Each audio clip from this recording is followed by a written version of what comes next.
Cockroach जनता party. इसकी शुरुआत बहुत अच्छी हुई थी। फॉलोवर्स बढ़ने स्टार्ट हुए थे। 4 दिन में 10 लाख से ज़्यादा फॉलोवर्स, 10 मिलियन से ज़्यादा फॉलोवर्स हो गए थे।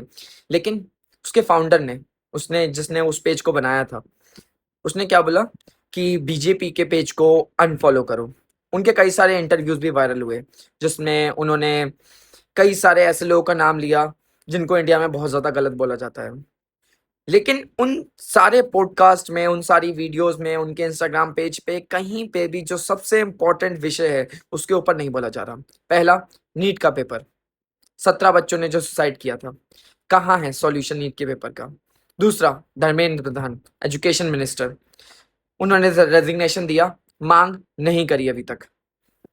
ये जो सबसे ज्यादा इंपॉर्टेंट विषय था, उसके ऊपर तो बात ही नहीं कर रही।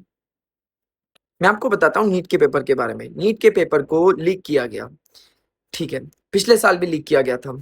खान सर बहुत ही फेमस टीचर हैं। उन्होंने एक इंटरव्यू में खुद बोला था कि गवर्नमेंट आखिर ये पेपर करवा क्यों नहीं पा रही है।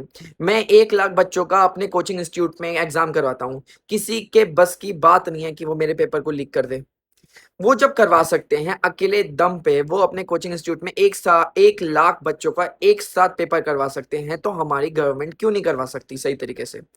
पिछले साल भी हुआ था, इस बात पे कोई चर्चा नहीं कर रहा। ये पार्टी जो बनी है इस बात पे चर्चा नहीं कर रही। किसने बोला था कॉकरोच, ये यंगस्टर्स को cockroach? Chief justice of India ने। कौन? जुडिशरी ने बोला था। ठीक है, जुडिशरी ने बोला था, तो सवाल क्या उठाना चाहिए था कि कितने ज्यादा केसेस पेंडिंग है। एक्चुअल में अगर रियलिटी देखी जाए तो कितने फॉलोवर्स हो चुके हैं अब तक इंस्टाग्राम पेज के? कितने? 16.5 मिलियन हो चुके हैं ना। अगर आप स्टेटमेंट उठा के देखेंगे ना, तो सुप्रीम कोर्ट में अभी कम से कम 50 से 60 मिलियन केस तो पेंडिंग पड़े हुए हैं। उन चीजों के ऊपर सवाल नहीं उठाया जा रहा। सिर्फ और सिर्फ क्या, एक एक ट्रेंड बन गया है कि क्या, क्योंकि पहले डायरेक्शन सही थी, लोगों में आक्रोश बहुत ज्यादा है, यंगस्टर्स में बहुत ज्यादा है, लेकिन सही डायरेक्शन में उस चीज को नहीं लेकर जाया जा रहा है। नीट के पेपर के ऊपर बात करी जाए, अभी सीबीएसई में कम से कम कई सारे बच्चे फेल हो गए। उन लोगों ने फाइल किया कि जो एक प्रोसेस होता है कि उनको अपनी कॉपी रीचेकिंग करवानी है, उस प्रोसेस में जितने पैसे खर्च होते हैं एक क्वेश्चन करवाने के, 300 रुपये पूरी कॉपी को, एक जो एक अमाउंट होता है, उस चीज में मैं बात नहीं करना चाहूंगा। लेकिन आप लोगों ने देखा होगा वो फोटोज जो है ना, एक्चुअली में जो एग्जाम्स की कॉपीज चेक होती हैं वो स्कैन होती हैं। फिर जो टीचर्स होते हैं वो कंप्यूटर पे बैठ के उनकी कॉपी को चेक करते हैं। वो फोटो ब्लर आई हैं, आपको ऊपर वीडियोस में दिखाई दे रहा होगा, वो फोटोज ब्लर आई हैं।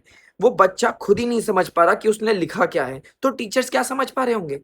इस चीज के ऊपर कौन बात करे?